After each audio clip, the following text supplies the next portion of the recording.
You're under arrest! Stop challenging me! Then tell me what law I broke.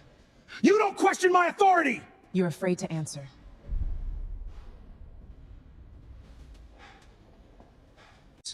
Enough! You're going to the holding cell! For asking a question? Just move! You don't make the rules here! Are you sure you want to do this?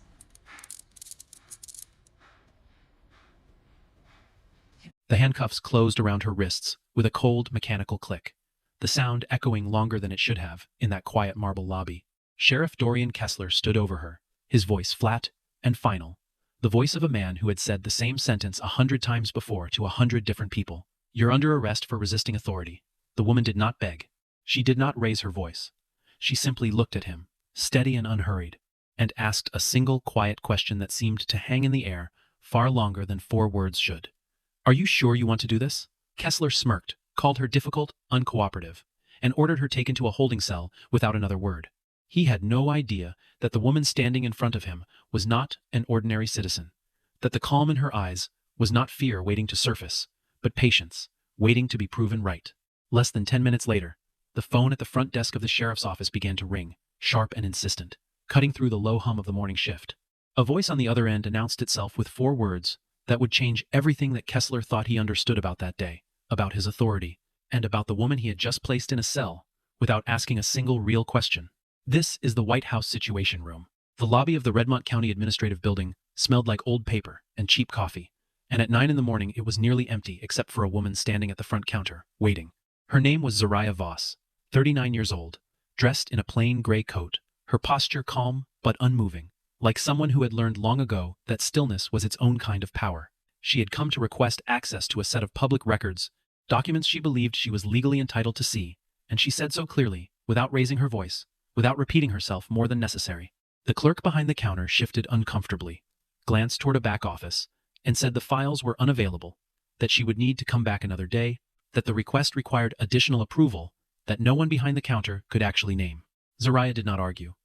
She simply asked the same question again, in the same, even tone, the kind of tone that suggested she had all the time in the world and intended to use every minute of it.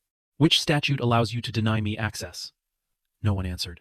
Minutes passed, and the clerk grew visibly more nervous, disappearing into the back room twice, whispering to someone out of view, while Zariah remained exactly where she was, hands folded, eyes steady, watching the small performance of avoidance unfold in front of her.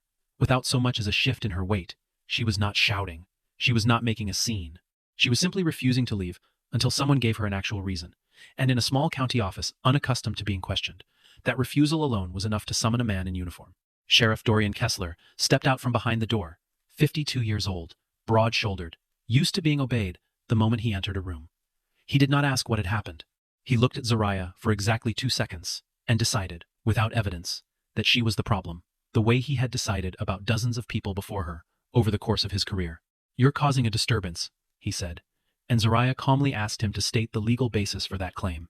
Kessler's jaw tightened. He was a man who measured respect by how quickly people lowered their eyes.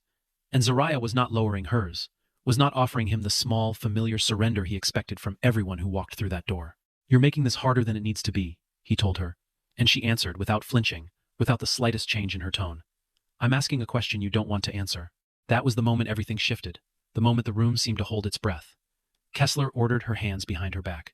The charge was vague by design, disorderly conduct, failure to comply, the kind of language used 1,000 times before against people who simply refused to stay quiet, language flexible enough to justify almost anything, and specific enough to survive almost no scrutiny at all. Zariah did not resist. She let the cuffs close around her wrists, let herself be led toward the back hallway, past a row of empty plastic chairs, and before the door swung shut behind her, she turned her head just slightly and said one last thing to the sheriff, a sentence so calm, it barely sounded like a warning at all. Remember exactly what you just did. Kessler laughed under his breath, certain he had just handled a difficult woman on an otherwise unremarkable Tuesday morning. He had no idea he had just placed his hands on something far larger than himself, something that had already begun moving through channels he had never once had reason to think about. The holding cell was small, gray, and smelled faintly of bleach, and the officers who walked past it expected to see tears, or anger, or the kind of desperate pleading they had grown used to seeing from people who suddenly understood how little control they had left. Instead, they found Zariah sitting perfectly still on the metal bench, her expression unreadable, her breathing even, her hands resting loosely in her lap, as though she were waiting for a train, rather than sitting in a cell. She did not cry. She did not shout for a lawyer. Instead, she began asking precise, methodical questions, one after another, in a tone that never once wavered. The name of the arresting officer, the exact time of the arrest, down to the minute if possible, the stated cause, spelled out in full, rather than abbreviated into a code, which camera in the building had captured the incident, and whether that footage was stored locally or backed up elsewhere. A young officer near the desk, a woman named Casey Lindholm, found herself unsettled by how fluently Zariah spoke, as if she had recited procedure 100 times before, as if she understood the machinery of the system better than the people currently operating it. Zariah never mentioned what she did for a living, never offered a single detail that might explain the confidence radiating off her in that small gray room. Sheriff Kessler wandered past the cell not long after, unable to resist one last jab, leaning against the bars with the easy contempt of a man who had never once been made to answer for himself. "You think you're some kind of lawyer?" he asked, and Zariah looked up at him without any trace of anger. "No," she answered simply. "I just know my rights." The sheriff's frustration deepened, because there was nothing about her tone he could push against. No crack of fear he could widen into control. No visible weakness he could use to remind her of exactly who held the keys in that building. He turned to his officers and instructed them to write the report in a way that framed her as combative, insisting the paperwork reflect resistance rather than compliance, insisting that the record matched the story he had already decided to tell. One young deputy hesitated, glancing at the ceiling-mounted camera that clearly showed a woman, until the pressure of a badge and a paycheck outweighed whatever discomfort the deputy felt watching his own name go beneath a lie. Zariah heard every word of it through the thin walls of the holding area, and she said nothing at all, offered no protest, no correction, no reaction that might have satisfied anyone watching for one. She simply glanced at the clock on the wall, then spoke quietly, almost to herself, in a voice just loud enough for Officer Lindholm to catch as she passed by with a clipboard in hand. "They'll start looking for me in a few minutes." Lindholm frowned, unsure who they could possibly mean, unsure why a woman sitting in a county holding cell would speak with such certainty about being found, as if her arrest had already been noticed somewhere far beyond these walls. There was no panic in her voice, no bravado, only the calm patience of someone checking a clock before an appointment she already knew was coming. At one point, a second officer, older and more weathered than Lindholm, stopped by the cell out of simple curiosity, the kind that comes from decades of watching people crumble under the weight of an arrest and wondering, quietly, why this particular woman hadn't. He asked her, almost gently, whether she wanted water, whether she was comfortable, whether there was anyone she needed to contact before things went any further. Zariah thanked him for the offer and declined all three, her voice carrying no trace of hostility toward him personally, only a distance that suggested she understood the difference between the man asking and the man who had ordered her cuffed in the first place.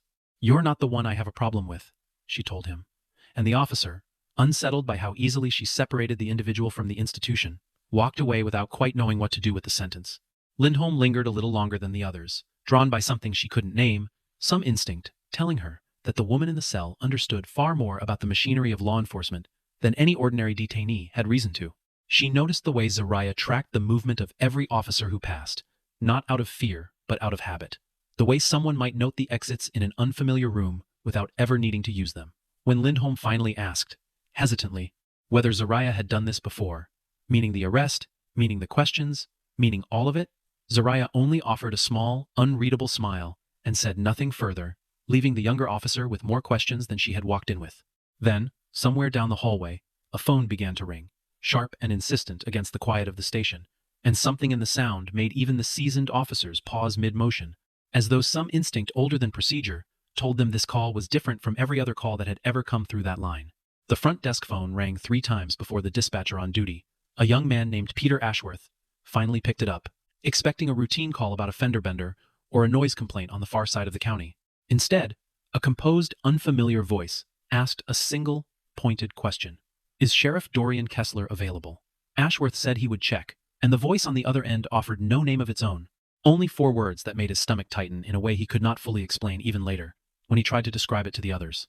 "This is the White House Situation Room." He set the receiver down, slowly, as though it might shatter, and walked stiffly toward the sheriff's office, his face pale enough that 2 other deputies immediately stopped what they were doing to watch him go, sensing that something had shifted in the building's atmosphere, without knowing exactly what.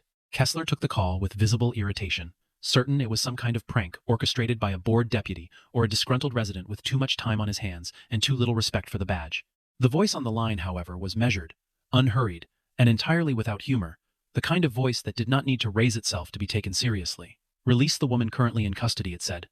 Immediately, Kessler laughed, half out of disbelief, half out of instinct, and asked who exactly he thought he was speaking to, his tone still carrying the reflexive authority of a man used to being the one asking questions rather than answering them. The voice did not raise in volume or urgency. It simply continued, reciting details with unsettling precision. The full name, Zariah Voss, the exact time of arrest down to the minute, the address of the building, even the internal case number attached to her file, a number Kessler himself had barely glanced at before signing off on the arrest. The blood drained slowly from Kessler's face as the voice kept speaking, each detail landing like a small, precise blow, dismantling piece by piece the certainty he had walked into that morning with. "Who is she?" he finally asked, his voice smaller now, and the answer came back flat and absolute. "That is not information you are authorized to know." Kessler tried to reassert some version of control, reminding the caller that he was the sheriff of this county, that this was his jurisdiction, that no one simply called his office and issued orders without explanation, without context, without so much as a name attached to the demand. The voice on the other end did not argue with him. It simply stated a single fact that rearranged everything he thought he understood about the last hour of his life, a fact so quiet and so devastating that he would remember the exact cadence of it for years afterward. "And you just arrested a woman actively engaged in a federally classified assignment." Kessler lowered the phone from his ear slowly, his hand trembling slightly, though he would never admit that later to anyone who asked him about it. He turned, almost involuntarily, toward the hallway leading to the holding cells, his eyes finding Zariah through the narrow window in the door, still sitting exactly where he had left her, spine straight, hands folded in her lap, utterly unbothered by the chaos rippling through the building around her. And then, as their eyes met across the distance, the corner of her mouth lifted, just slightly, into the faintest, most knowing smile he had ever seen. It was not triumph. It was not mockery. It was the quiet expression of someone who had simply been waiting for the truth to catch up to the room, the way it always eventually did. What Sheriff Kessler did not know, could not have known, standing frozen in that hallway with the phone still warm in his hand, was exactly who Zariah Voss really was. She held a senior position within a specialized federal agency, one tasked with quietly assessing vulnerabilities across the country's public institutions, from infrastructure to local governance, to the systems ordinary citizens relied on every single day without ever thinking twice about them. Her work demanded absolute discretion, the kind that left no trace, no headline, no public record that might tip off the very people her assessments were designed to observe. She never traveled with an escort, never wore a uniform, never carried a business card that revealed her rank or her reach, because the entire value of her role depended on no one recognizing her at all, on her being able to walk into any building in the country and simply become part of the background. The documents she had requested that morning were not incidental. They were tied directly to an active federal review, one already examining irregularities in how local authority had been exercised across several jurisdictions, including this one, a review that had been quietly underway for months before she ever set foot inside that lobby. Kessler had no knowledge of any of it, no reason to suspect that the woman standing at his counter carried more institutional weight than his entire department combined. He had seen only a woman without a badge, without an escort, without the trembling deference he expected from ordinary citizens, and he had filled in the blanks with his own assumptions, the same assumptions that had shaped how he treated people for 20 years without a single meaningful correction. There was a deeper layer beneath even that, one that would only become clear much later. Zariah had not simply come to inspect paperwork. She had come to watch how the sheriff treated someone who appeared to have no power at all, someone who could be dismissed, delayed, and detained without any real consequence, at least in theory. She was not only investigating a set of files, she was quietly evaluating the entire system that surrounded them, the habits and reflexes of the people entrusted to enforce the law, the small, casual cruelties that accumulated over years until they became invisible to everyone except the people on the receiving end of them. In a memory that surfaced briefly as she sat in that cell, a former colleague once warned her that field assessments carried risk, that if a local official ever learned who she truly was, his behavior would change instantly, becoming performative rather than honest, careful rather than revealing. Zariah had answered him, without hesitation, in the same calm, unshakable tone she carried everywhere she went. "And that's exactly why he isn't allowed to know," she had said. It was a principle she had built her entire career around, the understanding that the truest measure of a person's character emerged only when they believed no consequence was watching them, when they thought the room was empty of anyone who mattered. Back in the present, Sheriff Kessler stood in the narrow hallway outside the holding cells, his mind racing through the implications of what he had just done, replaying the last hour again and again, searching for a version of events where he had somehow been right. If Zariah's assignment was as sensitive as the caller suggested, then his arrest had not simply embarrassed him personally, it had potentially compromised an operation far beyond his understanding or his authority, an operation that stretched well past the borders of Redmont County. He turned back toward his office, intending to somehow undo the last hour, and found his computer screen already glowing with a new message, delivered through a secure federal channel he barely recognized, one his department had never once had reason to use. The subject line alone was enough to make his hands go cold. Federal Review. Immediate action required. Kessler read the subject line 3 times before he made himself open the message, and by the time he finished reading it, his pride had already begun curdling into fear, a fear he had no framework for managing, because nothing in his career had prepared him for a moment like this one. His first instinct was not honesty but concealment, the same instinct that had carried him through 20 years of unquestioned authority in Redmont County, an instinct that had never once failed him before today. He called 2 of his most loyal deputies into his office and instructed them, quietly but firmly, to delete a handful of informal notes taken earlier that morning, notes that documented his exact words during the arrest, words he now understood could be used against him. One deputy, a younger officer named Marcus Webb, hesitated at the doorway, uneasy in a way he had never felt following an order before, a discomfort that seemed to rise from somewhere deeper than simple reluctance. "Sir, I don't think we should be touching anything right now," Webb said carefully, and Kessler's expression hardened instantly, the old authority rising to the surface like a reflex he could not stop even now. "I'm the one who signs your paychecks," Kessler snapped, expecting the words to work the way they always had, the way they had worked for 2 decades on every deputy who ever passed through that department. But for the first time in his career, they didn't land the way he intended. Webb did not move to comply. Instead, he quietly stepped back, pulled out his own device, and made a decision that would matter far more than he understood in that moment, saving a complete backup of the building's security footage before anyone could think to erase it, quietly copying the files to a drive he kept in his own pocket rather than the department's shared system. Meanwhile, Zariah remained in her cell, unmoved by the tension rippling through the station around her, seemingly indifferent to the panic spreading through the offices just beyond her line of sight. She did not ask for a lawyer. She did not request a phone call to anyone outside. Her silence unsettled Kessler more than any protest could have, because it suggested a confidence that did not need external validation, a stillness that came from already knowing exactly how this would end. Unable to bear the waiting any longer, Kessler walked to the cell himself, his tone noticeably softer than before, an awkward, unfamiliar attempt at conciliation that sat badly on a man who had spent his entire career giving orders rather than asking for understanding. "Maybe there's been some kind of misunderstanding here," he offered, and Zariah looked up at him without any trace of anger, without the satisfaction he half expected to see in her expression. "No," she said simply. "You were very clear." Kessler tried again, insisting he could still fix things, that this could all be resolved quietly if they simply worked together, if she was willing to let this go the way most people did.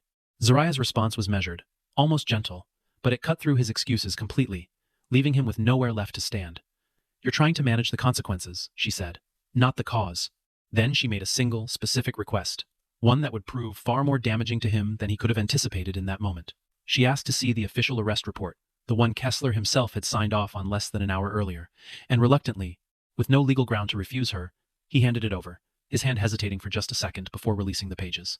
Zariah read the document slowly, her eyes tracing each line with the same methodical patience she had shown from the very beginning of the encounter, her expression giving away nothing until she reached a certain point on the page.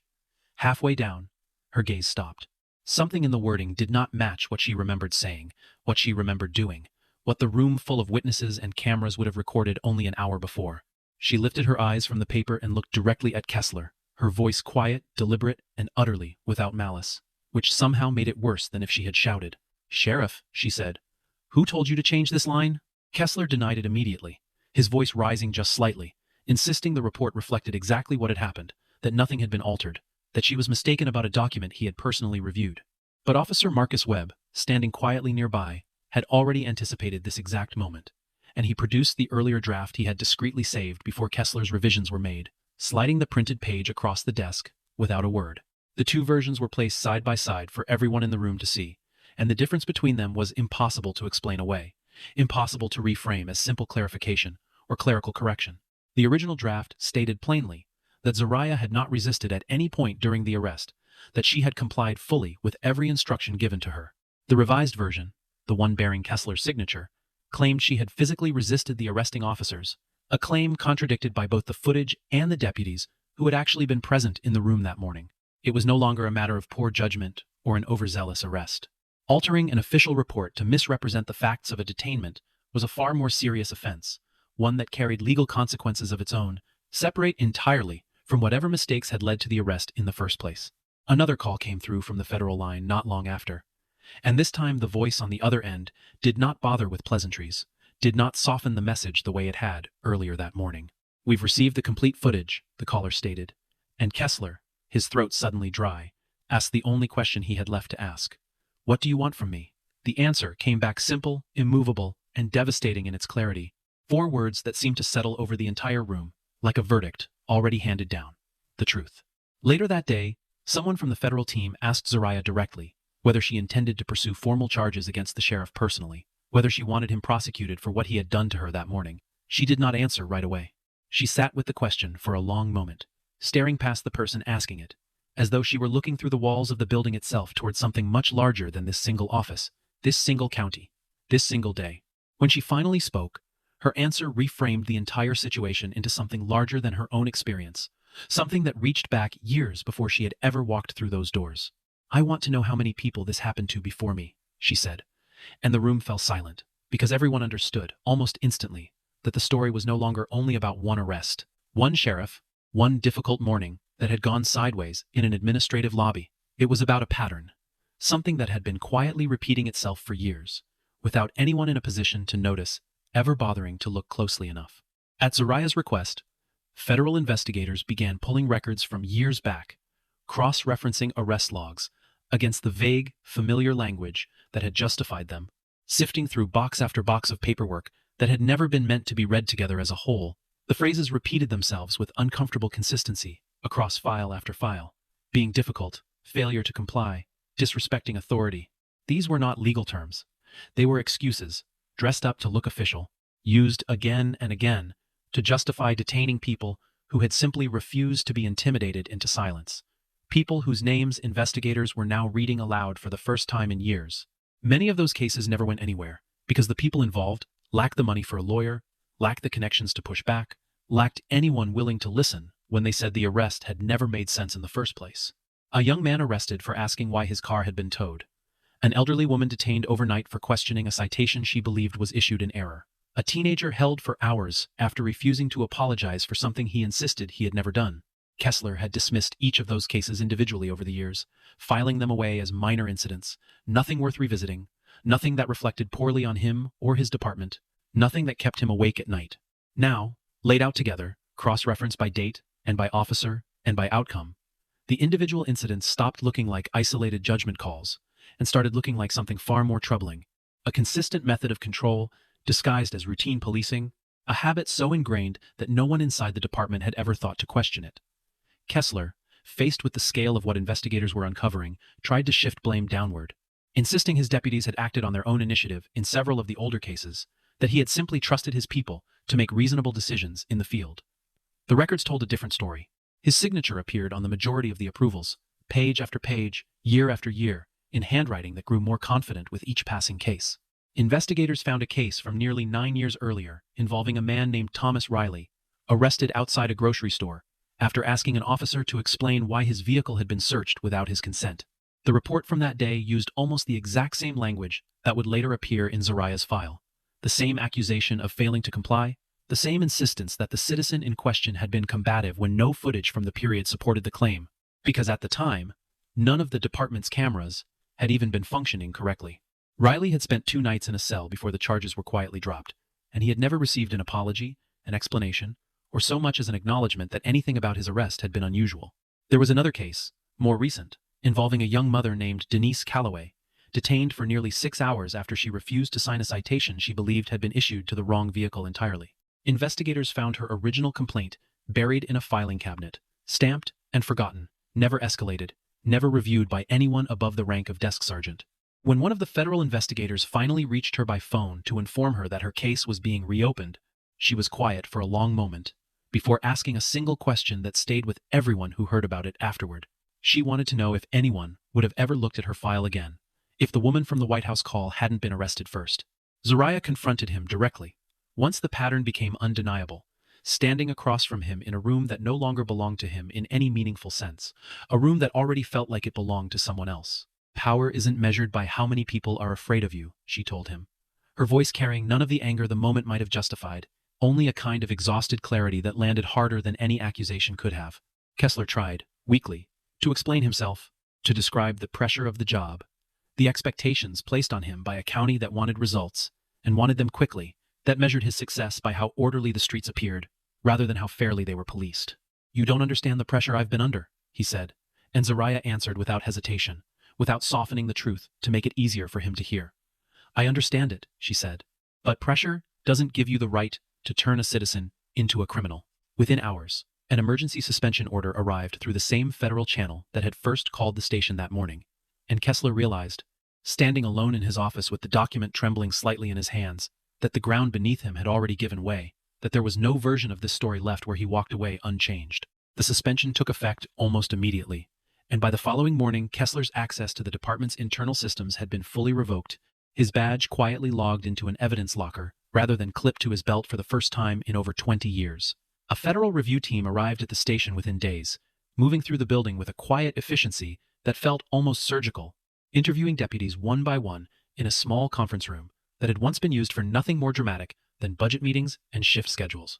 People who had stayed silent for years, afraid of what speaking up might cost them, finally began to talk, slowly at first, then with a kind of relief that surprised even them. One officer admitted, quietly and with visible discomfort, that he had been pressured on more than one occasion to adjust wording in reports to make an arrest look more justified than it actually was, that he had told himself it was a small thing each time, easier to swallow than to fight.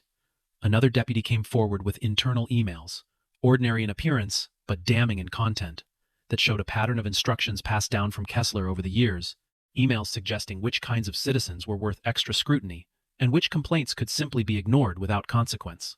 Piece by piece, what had started as a single questionable arrest in a small county office expanded into something far larger, a formal investigation into how authority had been wielded across an entire department for the better part of a decade. Before Kessler left the building for what would be the final time as sheriff, he asked to speak with Zariah privately, and she agreed, more out of a sense of closure than any obligation she owed him. He looked older somehow, standing there without the uniform's easy authority, without the certainty that had defined every interaction she'd witnessed from him just days earlier. Why didn't you just tell me who you were from the beginning? He asked. And there was something almost plaintive in the question, as though the answer might somehow make the last few days easier to bear, might offer him some small piece of absolution. If I had told you, Zariah said, you would have treated me differently. Kessler said nothing. Because there was nothing to say. Because they both already understood the truth in that sentence, far better than he wanted to admit, even to himself. Zariah continued, her voice quiet but unyielding, carrying none of the satisfaction he might have expected from someone standing where she now stood. I needed to know how you treat someone who doesn't have any power at all. In that moment, Kessler finally understood the full weight of his own failure, not simply that he had broken a rule or misused an arrest, but that somewhere along the way he had stopped seeing the people in front of him as people at all, seeing instead only obstacles, only inconveniences, only a woman who refused to make his morning easier by staying quiet. The formal investigation into Redmont County concluded several weeks later, and its findings became the opening chapter of a much larger reform effort, one that reached well beyond the borders of a single small office and into county departments that had never once expected to be examined so closely. Zariah's case, once buried under vague language and quietly signed paperwork, became the clearest example of exactly what needed to change, and investigators cited it directly as they rewrote procedures for how arrests were documented, reviewed, and justified going forward. Every arrest would now require a specific, written, legal basis, not a vague phrase borrowed from a template designed to explain away almost anything. Body camera footage would be mandatory, reviewed regularly, and retained rather than conveniently overlooked or quietly deleted after a few months. Old cases across multiple counties, cases that had once been dismissed without a second glance, were reopened for review, some of them decades old. Their outcomes reconsidered in light of everything the Redmont investigation had revealed about how easily a system could fail the people it claimed to protect. Zariah was invited to speak before a small gathering of federal and state officials shortly after the investigation closed. Standing at a podium far removed from the great, true to her nature, she did not spend much time talking about herself, did not dwell on the details of her own arrest or the drama of the phone call that had followed it. She spoke instead about the people who never had a woman named Zariah Voss walk into their case, the people who simply accepted the charge, paid the fine they couldn't afford, or spent a night in a cell, Because arguing felt more dangerous than compliance? Because they had learned, sometimes painfully, that pushing back rarely ended well for people who looked like them, or spoke like them, or lacked the resources to fight it. Her closing words, delivered without theatrics, without raised volume, without any need to perform conviction she clearly already possessed, became the sentence most often repeated in the months that followed, quoted in memos and hearings far beyond that single room. Justice is not the powerful treating the powerless with kindness, she said. Justice is the powerless still being protected, even when they make the powerful uncomfortable. The room was silent for a long moment after she finished, the kind of silence that carries more weight than applause ever could, the kind that lingers in a room long after the person who caused it has already moved on to somewhere else. Kessler, for his part, faced both legal consequences and the permanent end of his career in law enforcement. Stripped of a badge he had worn for over 2 decades, his name attached now to a case study rather than a commendation.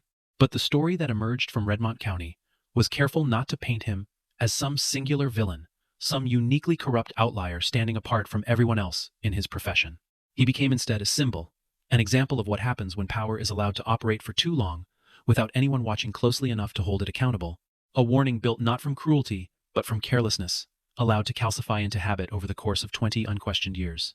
In the weeks that followed, a small working group was formed within the state's oversight office, tasked specifically with reviewing how vague justifications had been allowed to survive so long inside official paperwork. And Zariah, though not required to participate any further, agreed to sit in on 2 of their early sessions as an outside advisor. She spoke plainly, without exaggeration, describing not just what had happened to her, but what she had watched happen to a system left unexamined for too many years. A system that had convinced itself its own habits were simply the natural shape of order. One official asked her, near the end of the second session, what a department could do differently, starting on its very first day of reform, expecting perhaps a complicated answer full of policy language. Zariah's answer was simpler than anyone in the room expected. Write down the real reason, she said, not the reason that sounds safest to write. It was a small sentence, but it reframed the entire conversation, because everyone in that room understood, in one way or another, how much easier it had always been to reach for a familiar phrase than to sit with an uncomfortable truth and put it plainly on paper. The recommendation eventually became one of the working group's core requirements, printed at the top of every new incident report template distributed statewide in the months that followed. Not long after the hearing concluded, Zariah's phone rang again, the tone different from an ordinary call, and she recognized it immediately for what it was. Another assignment, another town somewhere else on the map, another system waiting, unknowingly, for someone to walk through its doors and ask a single, uncomfortable question that no one wanted to answer. Zariah left Redmont quietly, without any procession of vehicles, without cameras or announcements marking her departure, exactly the way she had arrived weeks earlier. She returned, at least outwardly, to the same unremarkable presence she had carried into that county office. A woman in a plain coat, easy to overlook in a crowded hallway, easy to underestimate by anyone who judged worth by volume rather than substance. But everyone who had witnessed what happened in that building understood something now that they hadn't before, that her calm had never once been weakness, that stillness could hold more authority than any raised voice ever could, and that the quietest person in a room was sometimes the one holding all the power within it. Kessler sat alone in what remained of his office in the days before it was formally reassigned to someone else, watching the security footage from that first morning play back on a small monitor, his own voice sounding strange and unfamiliar to him now, almost like a stranger's.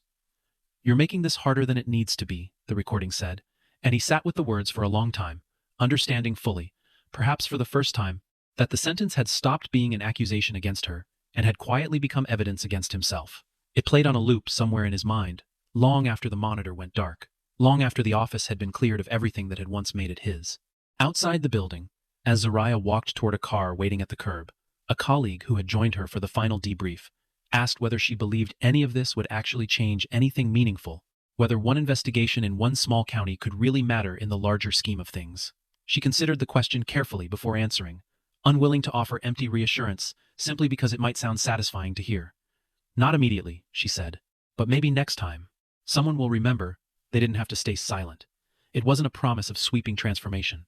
It was something smaller and somehow sturdier, a quiet belief that one moment of refusal could ripple outward into somewhere she would never personally witness, into a hallway or a lobby she would never stand in herself. She reached the car and stepped inside, and as the door closed behind her, her phone buzzed once against her palm. A new message appeared on the screen, brief and unadorned, the kind of message that carried no explanation because none was needed. Next review location confirmed. Zaraya looked at it for a moment, her expression unreadable in the low evening light, then turned the screen dark and set the phone in her lap, the same way she had set it there 100 times before, and would set it there 100 times again. The car pulled away from the curb, and Redmont County disappeared slowly behind her. Another chapter closed, another quiet, unfinished story left behind for someone else to carry forward. Not every battle begins with raised voices or drawn weapons. Sometimes it begins with a single, calm woman asking a simple question no one wants to answer. I just want to know what my rights are. And somewhere, a system built on unquestioned authority learns, far too late, that the person they tried to silence was the very person sent to hold them accountable, the very person whose stillness had been the loudest warning of all. If only anyone had known to listen for it.